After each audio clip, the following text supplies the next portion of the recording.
Já estamos de volta com Hora Geral nessa manhã de quinta-feira. Estou conversando com o professor Alex Salim, especialista em Direito Penal. Tem muitas perguntas, professor, mas o senhor responde de uma forma objetiva. Acredito que todas poderão estar sendo respondidas aos telespectadores. O Marcelo da Costa do Marapé, muitos petistas alegam que o julgamento do mensalão, o Zé Dirceu, o Genuíno, não seguiu os trâmites legais. O senhor concorda com isso? Não. O que houve, na verdade, é que o ministro Joaquim Barbosa, em alguns momentos, ele pode, isso é considerado aí no meio jurídico, ele pode até ter se excedido em algumas providências.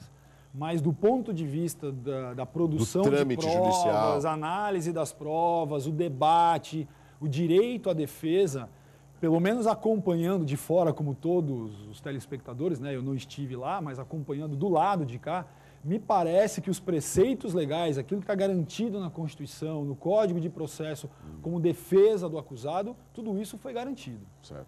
Professor, o que significa a delação premiada, que a gente está ouvindo muito aí, principalmente com relação ao ex-diretor da Petrobras, o Paulo Roberto Costa, né? O que é delação premiada? É só falar o que eu sei e quem vai verificar a veracidade da minha delação?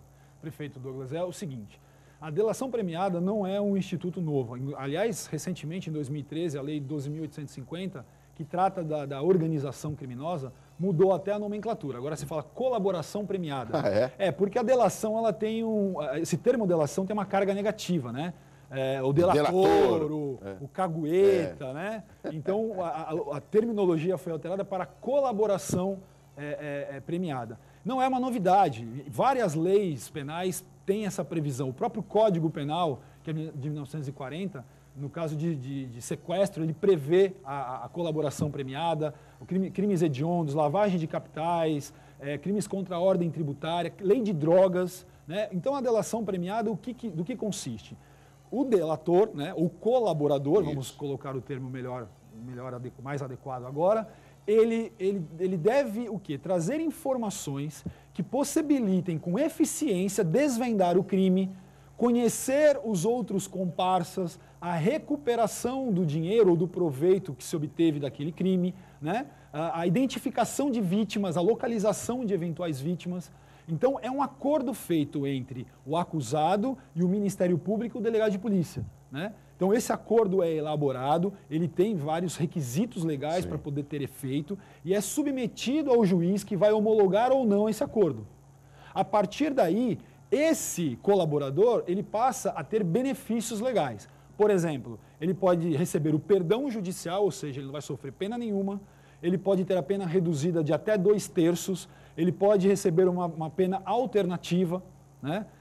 Além disso, o processo fica suspenso, ou o inquérito, durante 6 meses, prorrogado por mais 6 meses, durante esse processo de colaboração, porque ele vai trazendo o quê? Provas, ele vai trazendo elementos, entregando para o promotor de justiça e para o delegado, e todos esses elementos auxiliam o quê? No desvendar do crime, né? E um outro benefício, por exemplo, é de ele nem ser processado se ele não for o chefe da organização criminosa e se ele for o primeiro a delatar.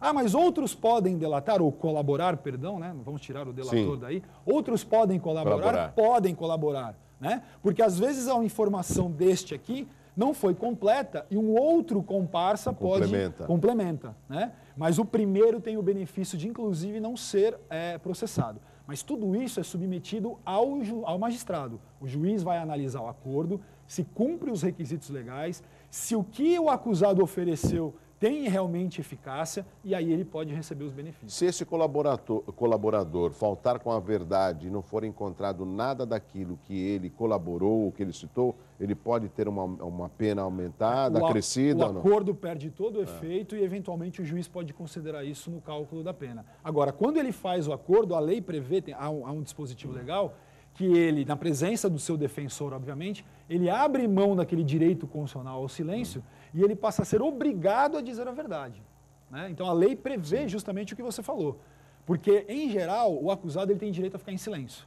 Na medida que ele colabora e ele adere ao programa de colaboração, ele adere aos requisitos de colaboração, ele passa a ser obrigado a dizer a verdade.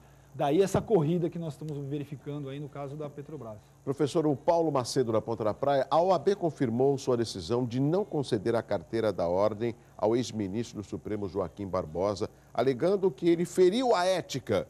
Os advogados concordam com essa atitude da OAB?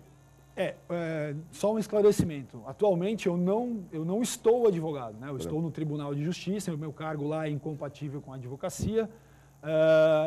Mas o senhor pode fazer uma análise enquanto cidadão? Sim, eu posso dizer o seguinte, o sentimento que eu tenho conversando com os colegas advogados é que há realmente uma divisão, né?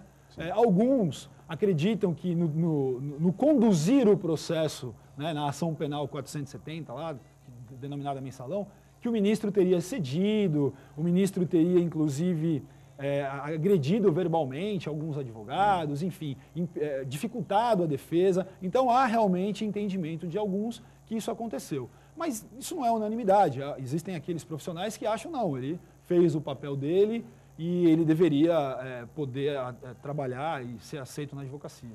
O Uriel Vilas Boas, dentro da acariação desses casos, como corrigir o sistema penal onde os criminosos ditam as regras a seus comparsas dentro dos presídios?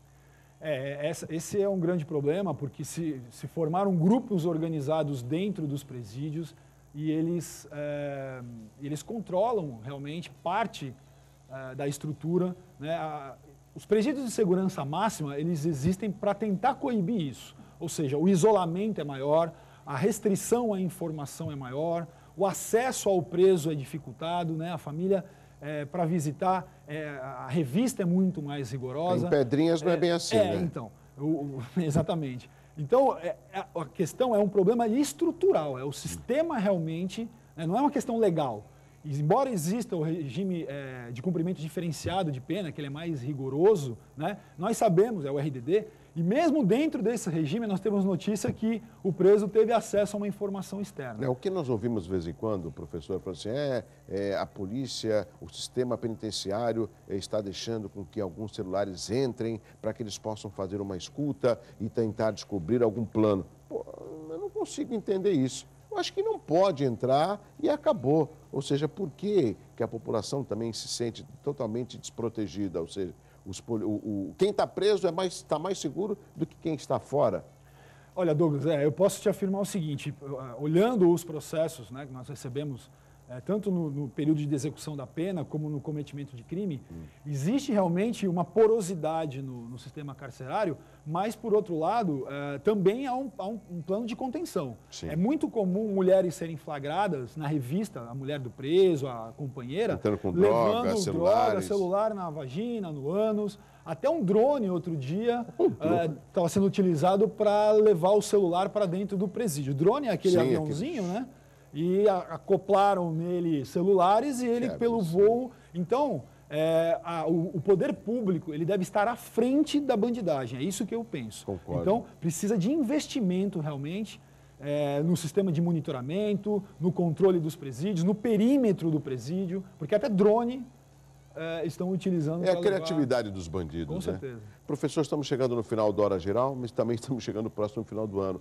Tem a saída temporária e também tem um indulto de Natal. Qual a diferença da saída e o indulto? Ótimo, Douglas. Isso é bom esclarecer. O indulto, ele é um perdão com relação à totalidade da pena que é concedido pelo presidente da República.